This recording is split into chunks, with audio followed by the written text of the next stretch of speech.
So you have these certain things that are in your control that you can take care of to fight the disease.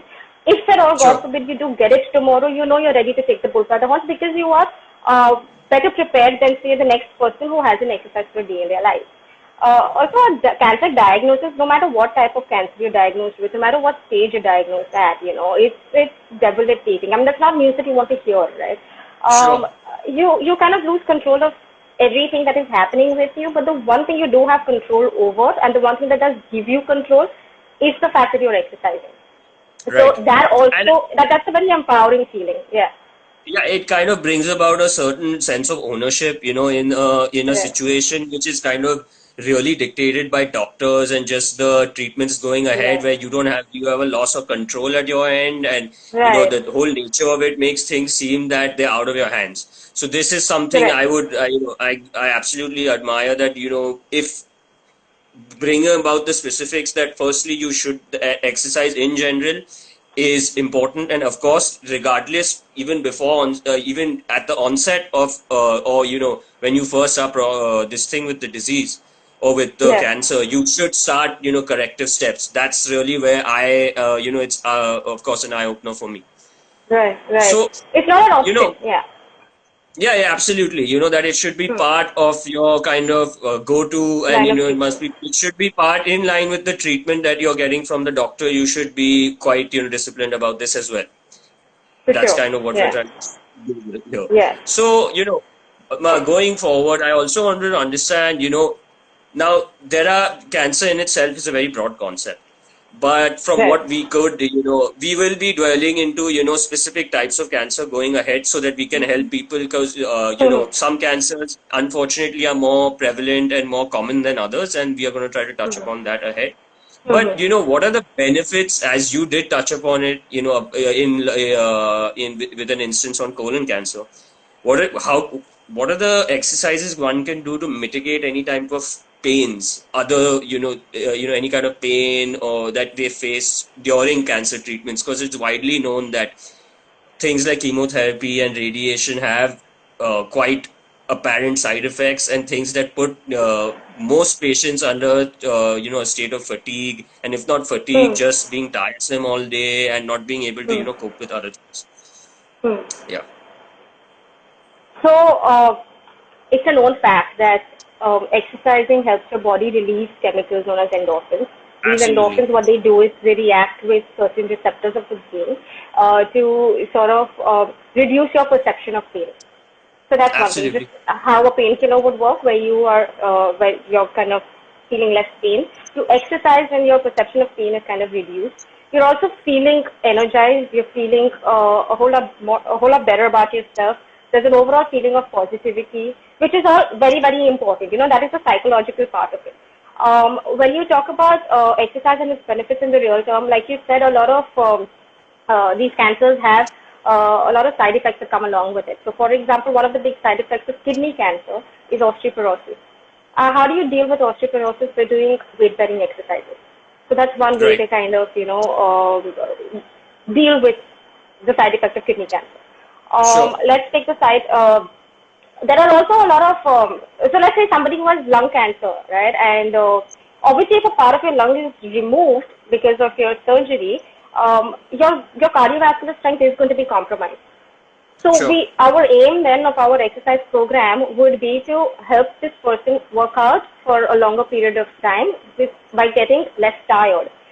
So I don't care how this person would compare to, say, the next person, but I mean, this person needs to be getting better in their own cardiovascular strength and conditioning. So that is Just, the goal just, of yeah. exercising, right?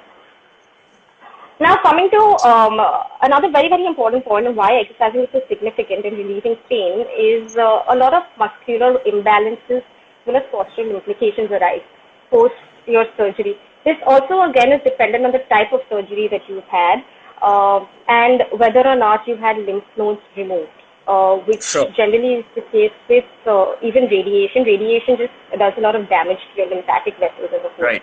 lymphatic system as a whole, right? So, what happens is that because of these muscular imbalances, obviously performing activities of daily life become difficult. Your range of motion has decreased. Now let's take the example just for the sake of visualizing. Somebody Sure. who's had breast cancer. and has Right. gone for a mastectomy, which is your removal of the breast, right, the tissue. Yes. Right. So they're having an incision that is made across in the front of the chest and the shoulder. The shoulder, you're getting the lymph nodes removed from your shoulder, from your elbow, sorry, your arm, what am I saying? They're removing your lymph nodes from Yeah. your Yeah. armpit area, right? Right. So this just results in a lot of tightness in the muscles around here. Sure. Right? The muscles are And shortened. There's a lot of tightness. Your range of motion is limited. So this in mobility is turn, what affected. it does is, Yeah. correct. What this does is it causes your shoulders to round, to go inwards, right? Which in effect causes your upper back to be overtaxed. It becomes weak Sure. because of this that's Your happening, right? structural integrity Then gets lost, per se. gets compromised, absolutely. So Yeah. when you're actually supposed to be going up all the way up until here, you're only able to do this, let's say. So the Sure. first aim of your exercise program would be to lengthen this muscle, to loosen it out, to stretch it out, okay? Do a lot of strengthening, do a lot of stretching to this muscle, so as to take the pressure off of the up back, and also to increase the range of motion. Now, while this happens, automatically you would be able to take your hand up higher. So that would be your first aim of exercising when you have something like that. Now, the same person, she goes for a breast reconstruction surgery. So say she decides to have an abdominal tram, okay, which is one of the types of surgeries that you do, wherein they'll Okay. take a bit of your abdomen, of the muscles in your abdominal area, and they'll tunnel it up to your torso, and they'll Okay. create a breast, okay? So now, when that is done, because of that, there is a huge incision that is made from hip bone to hip bone, alright? Because Okay. of which your hip area kind of moves inwards.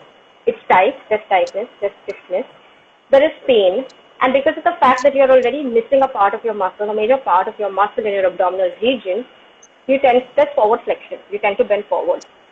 Right. Because you Understood. tend to bend forward like Similar to that, the shoulders moving forward, I mean, you would tend you're to. now moving Yeah. forward from your hips, right? Yeah. And because of that, I there is understand. additional pressure on your lower back region.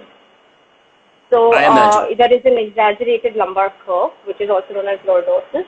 And now in this scenario, you've got to work on strengthening the muscles around your hips and around your glutes in order to get that posture back to normal. You've got to get this client to stand back up straight, get this person to stand back up straight, stretch your muscles Right. up. So depending on the Absolutely. type of surgery that you've had, depending on the type of treatments that you've gone through, your exercise programs would vary. And the most important thing being improving your overall strength and flexibility. Because these postural implications need to be taken care of at the beginning. This person on weight training, or this person wants to, because a lot of times what happens is that if somebody has been out of training and this person has been a regular exerciser Gym and goer or comes someone back, who exercises. yeah, Yeah. yeah, and then they have their treatment and their surgeries and they're out of it for a really long time. They come back, they want to immediately just do as much as they can. I mean, they Sure. want to hit the gym with a vengeance of sorts. So they will probably go and they will want to lift weights and whatnot. The important thing is to just kind of take it very, very, very gradually. You're starting from scratch, and then you're kind of, gradually progressing to a point where, okay, you feel comfortable. You say, okay, fine, now this person has straightened up a little bit. I can afford to give them crunches. No, I mean, of course. As you so said, it's sorry to interrupt you, but how I no, absolutely understand, agree with what you are saying, because even when you do exercise, regardless of even if you were to have any kind of if you any kind of disease or affliction, the first thing a proper sound person would do is try to understand your structural integrity and ensure that you correct, come, so there's no power leakage, as you would probably understand. There are no power leaks, and there's your stance is in such a way that it facilitates the exercise to be done in the right form right, and get right, optimum return. Because your foundation has to be solid for you to kind of build muscle and to even lift weight. for The sure, first thing yeah, that you need to really be cognizant of is your stance, and whether, as you said in this case, whether it be your hips or it be your upper chest region. yeah, yeah, That's kind of what you have to first look at. Your posture. It kind of correct. boils down to Right, it absolutely. does. It does. Postural assessment is actually the first thing that you would do when when you have Yeah, I somebody who's mean, undergone this surgery. absolutely. So, going ahead, what I also wanted to discuss is, as you had pointed out, that, there are some people who have, cases, some people have cancer, a history of cancer and may be coming back from it, or, who have Mm. kind of recovered. Also, when it comes to the case of, childhood cancer patients, like people who are Yes. affected with, cancer at a very young age or at a younger age, Mm. Mm. uh, how can you, like work? Is there a difference between working with an adult and a child, or someone who had a cancer past in their history and, they're kind of going back? Because again, it, goes back to the whole structural side of things and things which you Right. kind of often neglect. And if you were to Mm. then go into kind of training, what are the things you got to be mindful of? If you've had any kind of, intensive treatments, even historically. So, childhood cancer is actually a topic that nobody really wants to talk about because you can't Right. imagine what it must be like, to No, I'm have sure your it's a very child sensitive diagnosed issue. with cancer. It's a very sensitive issue, but unfortunately, I mean, it exists. It's an issue that is there and it's an issue that is pretty rampant. Uh, Absolutely. the way you deal with somebody who has child with cancer, essentially, this has a lot to do with the child psychology more than anything else. Sure. Because it's just a lot about kind of getting that child to understand that there are certain things that he or she can do and there are certain things that he or she cannot. And especially when it comes to playing sports and things like that. You sit down with the child and explain to them that, look, you know what, yeah, you can probably do an individual sport, but then if the sport involves contact with other people, with other kids, you better avoid it. And how you Right. put that across to them is very important. You have to look at the kind of treatment that they have had. If they had a port inserted somewhere in their chest or in their arm, then uh, whether they're wearing compression stockings or when they're playing, say, a team sport, to wear tight-fitting clothes. And it's a lot to do with how you kind of talk to this child and how you kind of get this child to understand that, okay, look, you know what, this has happened. We're fighting it. We're gonna fight it. We're gonna exercise. We're gonna try to get better. But Sure. there are certain things that we actually want to stray away from. While it is very, very difficult to do that, a lot of kids will experience a lot of anger and a lot of, they won't really like it very much. So, which is why every small achievement that this child has needs to be appreciated and needs to be made like a big deal about. Even if this child is taking like one step forward and two steps back, you have to make a big Sure. deal about what this child has accomplished because that is too important. Absolutely. More often than not, they Absolutely. get out of it.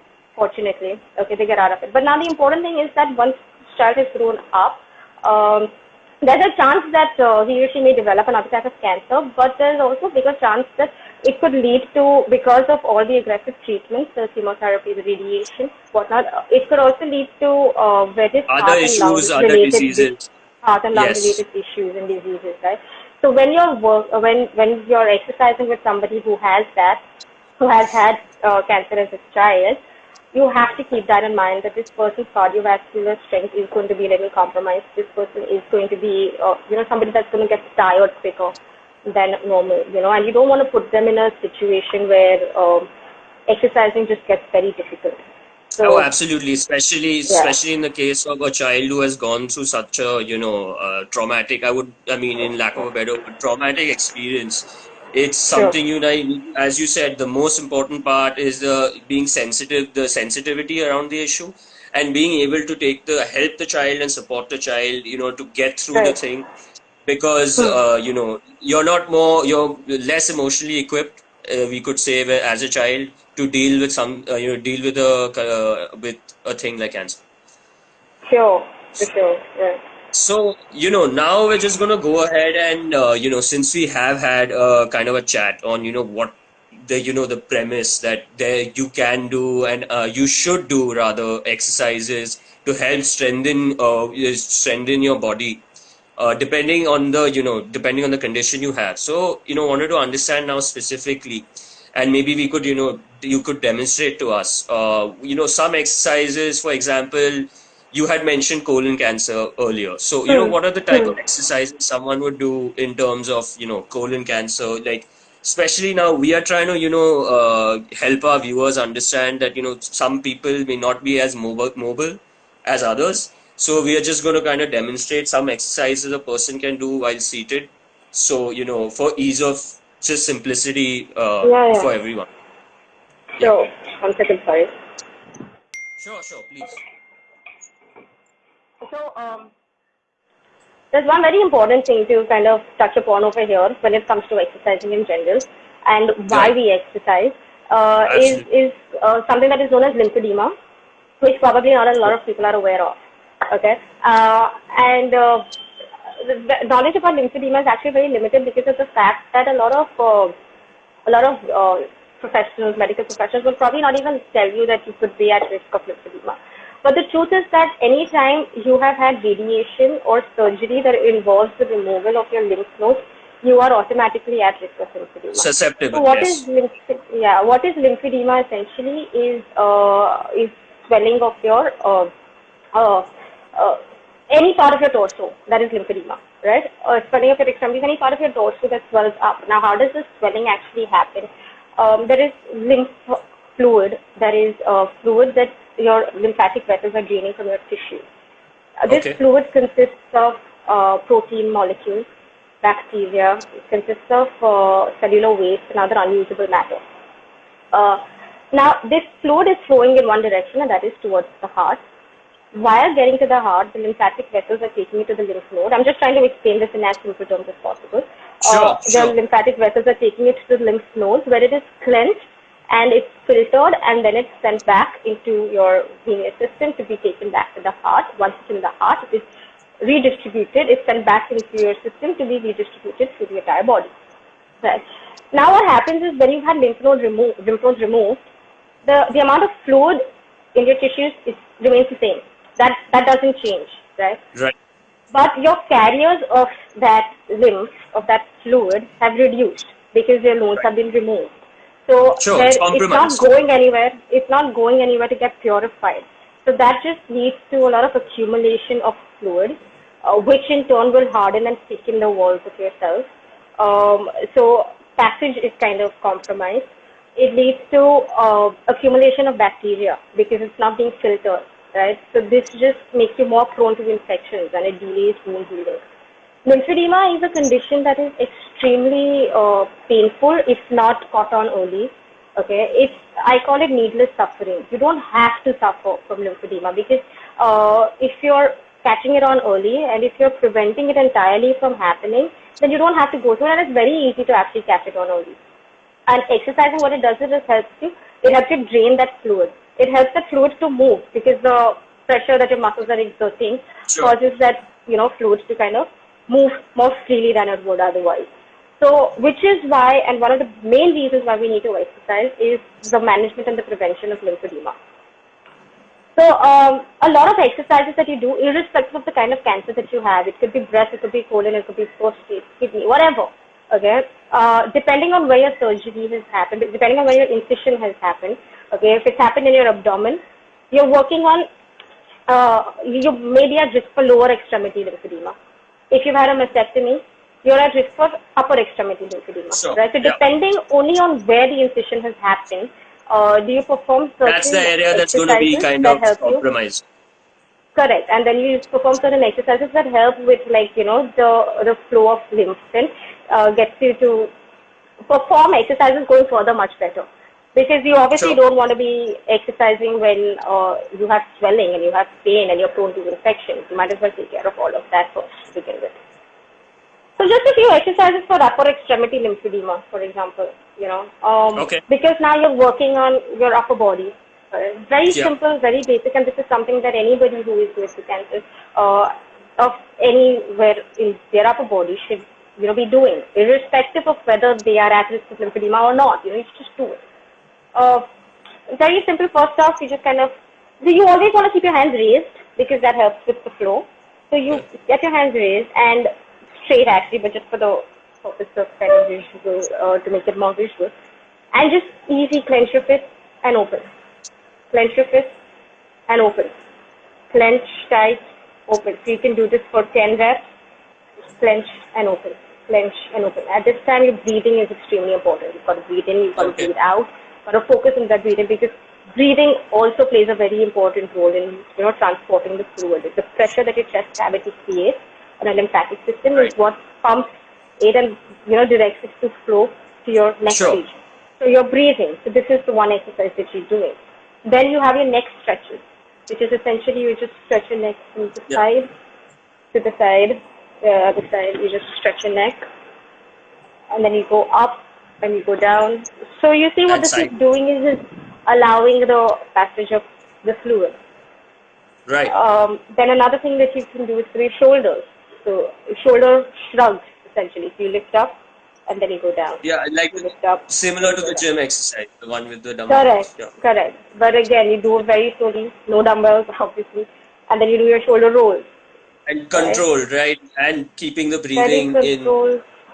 Exactly. Keep your breathing in keeping a check. focus on the breathing, because that's really what we need to stress on more so in this case, because as you had mentioned rightly, it's about trying to get that lymphatic fluid to pass through, and that can't Flow be through. done Yeah. correctly without focusing on breathing. So just wanted to really Yeah, bring and that about. no, that's true because I mean, breathing is actually one of the most important and the most overlooked aspects of fitness, of exercise. Sure, You know, I mean, a absolutely. lot of people completely ignore the way they breathe when they're exercising, and it's just so crucial that they pay attention to it. So Sure. that's a few exercises, and for exercise, you do your arm circles. You know, you go around this one, Yeah. right? Then you go the other way around this Just one. expanding Then your there's shoulder something that's blades. called the isometric shoulder blade squeeze, where you keep your hands over here by your side, and then you're just kind of taking your elbows back, squeezing your shoulder blades at the same time. So this is Expanding your basically, stretching, yeah, stretching your muscles in the got front, all right, squeezing your shoulder blades, creating that pressure. Gets to a point where you know you're okay. You can breathe normally. You can breathe easy, and then come back in.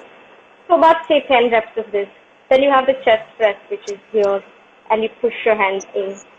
Okay, to a point again where you're comfortable. You don't want to feel a lot of discomfort while doing this at all. You know, you just kind right. of do this and then you release.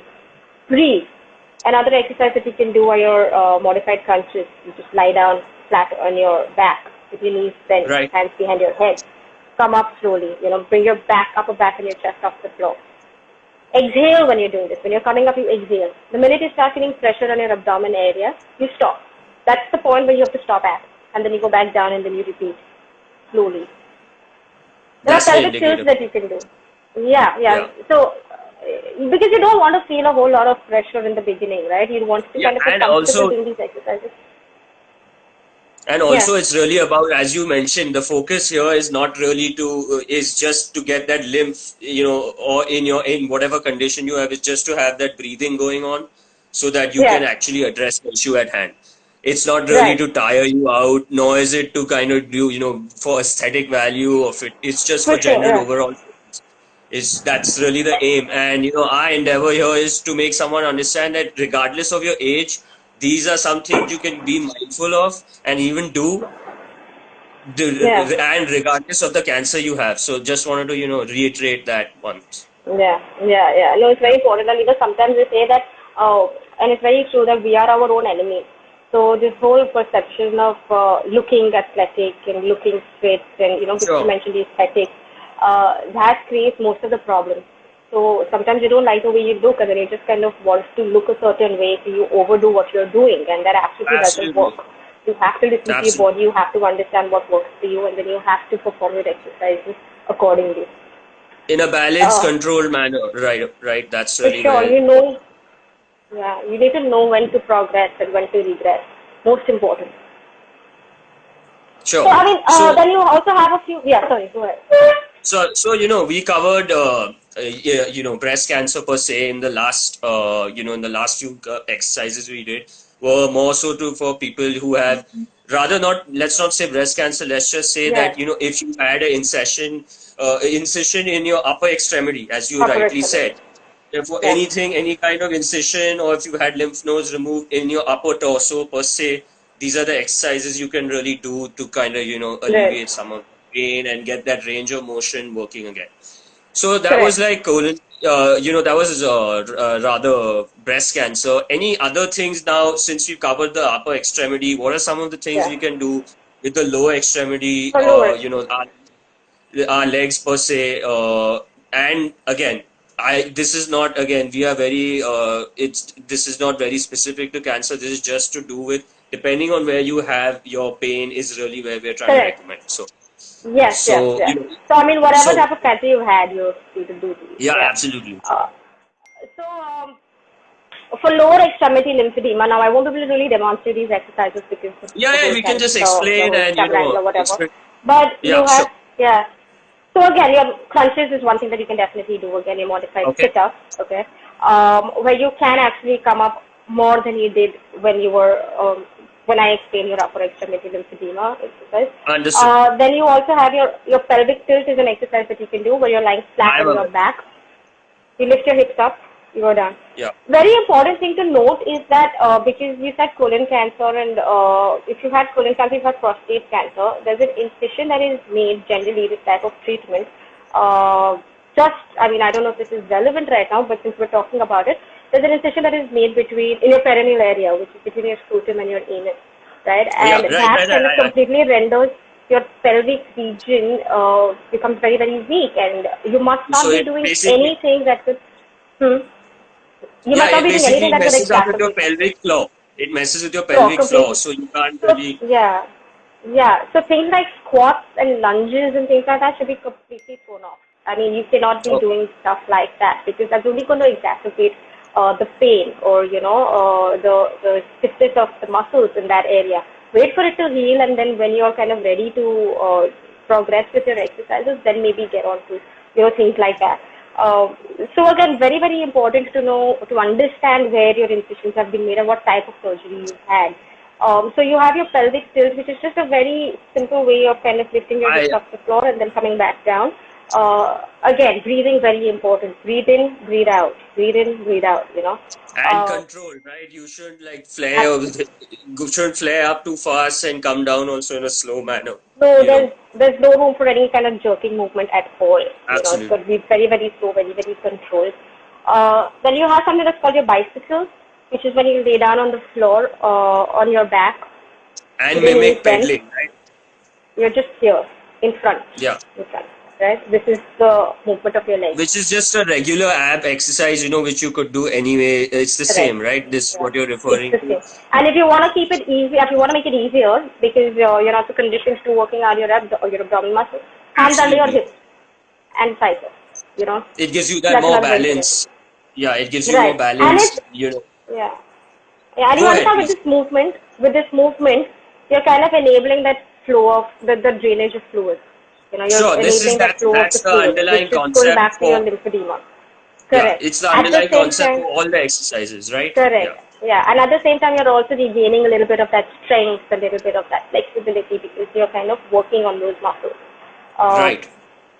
then you have something called your leg circles, which I'm sure a lot of people know. Is when you're lying down flat on your back, and these exercises are only working your lower extremity. So you're lying down on your back, you lift one leg up, and you're going around. This movement, this motion. One leg is flat on the ground, toes pointing up towards the ceiling, and you're just going around. That's your So leg I circles. reckon you Again, can go working your quads, clockwise and clockwise and anti-clockwise. anti-clockwise. Right. Correct, right? Then very simple knee flexion and extension. Again, lay down on the floor. Bring your knee towards your chest. Interlock your fingers. Place them over your knees. Pull back. Right? Okay. The other leg is straight out on the floor with your toes pointing up towards the ceiling. That's your knee flexion, and then extend. Let the legs go out. Extend your legs. Got it. Repeat with the other leg. So you can do 10 reps of each exercise. Plantar and dorsiflexion with your ankles. So sit down on the floor with your feet pointing out. You can do this sitting down anywhere actually. Ankles up and down. So up, this is the movement essentially of your Right. ankle, plantar dorsiflexion. And your ankle circles. So again, imagine this is your ankle and you're just going clockwise, You can go clockwise, up, down, and anti-clockwise. anti-clockwise, clockwise. All As of that, basically yeah. the idea is really, the idea I absolutely understand. The idea here is not to go for reps or sets. It's really to increase your range of motion. Do as many repetitions that you're comfortable in, ranging from, I reckon 10 to 12 repetitions should be good to get that blood flow going and just For to sure. have that range of motion coming up. And most importantly, again, having that lymphatic fluid really Fluid passing through your drainage that's system happening. so as to Right, and better. Yeah. yeah, yeah. I mean, the idea actually when you start off is that you need to be putting in about at least 20 minutes of exercise in the day to begin Sure. with. See, You know, okay. don't worry about the To reps put that you get in. Don't worry about the intensity. 20 minutes of exercise, controlled exercise, and then maybe you can gradually. And this I'm talking about somebody who is a baby boomer who hasn't worked out a day in their life before. And suddenly getting into this. Uh, just take it very, very gradually. Maybe a couple of weeks down the line, that 20 minutes can move to 30 minutes, then 45 right. minutes, and then go on to an hour, and because, I mean, if you continue to exercise, you are going to want to exercise more. As you get better, as you see changes in your body, as you see it kind of having a positive effect, you want to do it more. So, I guess, yeah, it's just to start off with, you start off with these simple things, you start off with the easy things, and you just kind of take it from there. You just gradually progress. Great. Thanks for, the insight and the perspective. And really, with most of the exercises that we've kind of done and you kind of, shown us are some things that are very easy to do, nothing really complicated. Even if you don't know this thing, you can very well just look it up on Google because most of it are Absolutely. basic exercises that you Yeah. can, do in the comfort of your home with no equipment, just a mat. So, I mean, the ease of the convenience to do it should kind of spur people, especially the ones who are undergoing treatments, on to, and inspire them to do this more. Absolutely. Really wanted to actually thank you for actually giving us this insight and perspective, number one, No, to thank the you. fact that how exercise, even sorry to say, in a grave way, even when you're coming close to, say, a life death scenario, can actually be Yeah. something that can be positive and can lift you out, or, at least alleviate. Nobody's saying it can solve the issue, but True. it can alleviate and really make your mind, body feel, much better. Sure. Yeah. So, that's really where we wanted to go with this. And, unfortunately, right now, with how situations are going, health should be the most important criterion. People should look after, I mean, just in a way to safeguard yourself. And if you were, God forbid, to deal with something like this, these are Yeah. the kind of Yeah. things that you could be mindful and be doing to ensure, you're in a just better physical state. Correct. Yes. So, just again, thanks for, coming on here. Wanted to just Thank you for having me. this thing read out, wanted to just reach out to people and tell them to get in touch with you. You can find Aziba on her Instagram handle, and kind of, she can help you, guide you, and even For she's the sure. best Yes. person to kind of take you through the whole process, especially if it's really a specific cancer, she's the best person. Thanks, Ziba. Thank you Thanks very for much. actually taking out the time to, explain this to us. It's been really educating and eye-opening for us. And we Thank you. look forward to being in touch in the future. And, have a nice day. Hope everything stays safe and hope